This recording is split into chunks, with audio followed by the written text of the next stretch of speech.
Hello mga mi, for today's page show. So mao to mga mi, pag-abot da ini mama gikan sa trabaho, nagbitbit na siya aning ampalaya. Ilahad ay nagipahagpat dayon sa kuha kay ingon siya share daw loto. Basta man ding mahalas ang palaya diri ada ay no, tag 15 ang bangan. Naka-remember jud ko dati sa unang mga bata pa mi. Gikan sa eskwelahan mamaklay mi, mangagi mi og sagingan. Tapos manghapit dayon mi aning ampalaya nga saag ni siya nga ampalaya tawag ani. Matingalaing taon na ako ang inahan sa una ug asa na mi. Makauli man mi sa una tag alas 6 na sa hapon makauli mi kay manghapit pa man may antaw na aning ampalaya. Tapos pag-abot ana sa balay di libre ana ang sudan, di naman kinahanglan mangita pa ang inahan og sudan sa una.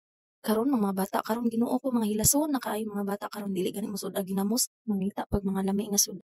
Kami sa una baon sa eskwelahan ginamos, usahay bulad, makabaon nang mi ana og lami og kanang makasweldo na amo ang amahan sa una. Karon ang mga bata ron hilason kaayo mangita naglami nga mga sudan. Hindi tawo ay nagyawyan man taon ko diri ay non sa naman ni. Nahimo naman ni sa pagtampag ng taon ni. Tanan, naluto na po ang ating ginisang ampalaya. Ito lang ang video natin for today. Thank you for watching.